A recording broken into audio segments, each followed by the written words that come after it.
Okay, so part of why we're doing this is sort of documenting the bi-weekly process. Bi-weekly? Mm-hmm. Right? Yeah. Well, wait, semi-weekly is half a week, right? Bi-weekly is...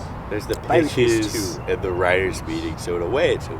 I just mean what means 2 weeks. Once every 2 weeks. Yeah. Is bi-weekly. Bi-weekly. Okay. Bi-weekly. Wait.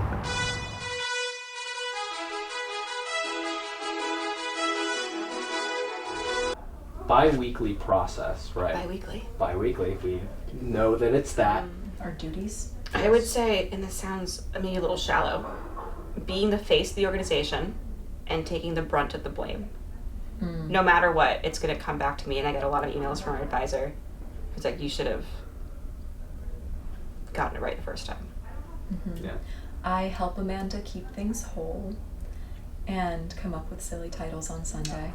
My job completely depends on what's going on in the paper in terms of advertising, business-y related things. We keep it running. Maybe we're the oil can.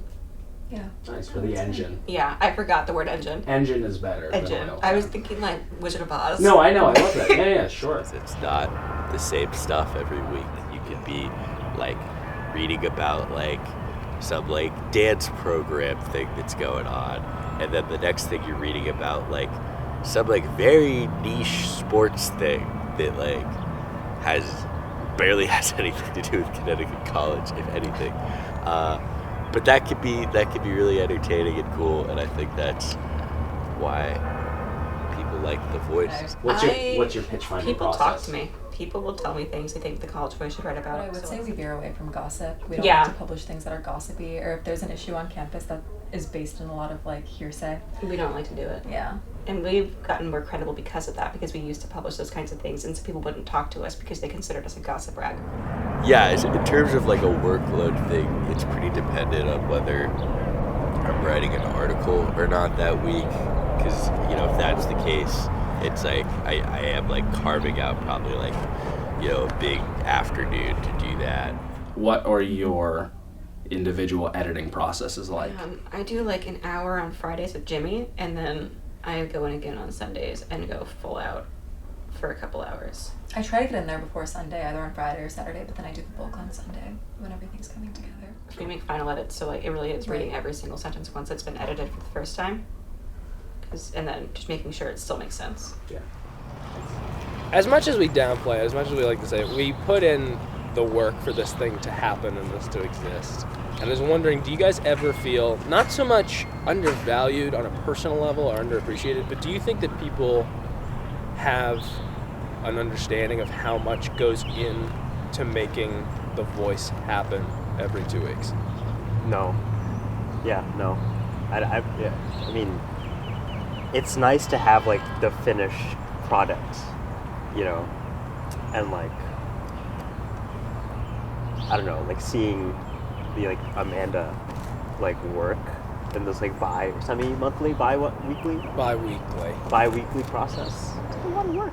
Even getting people to write and give a crap about writing, right? You have to find some way to tell them you're not gonna get paid for this. It's free labor. Because I know I have to be here no matter what state I'm in, Yeah. and I know that it needs to be done by the end of the day so we can get in print.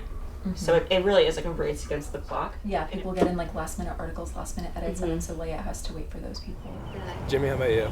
I feel in my experience, it seems people do appreciate The Voice. It feels like people, they may not really be sitting around thinking oh man, the College Voice, they work so hard. But our issues they look professionally put together papers, and I don't think anybody's sitting around thinking that that's something that just got thrown together.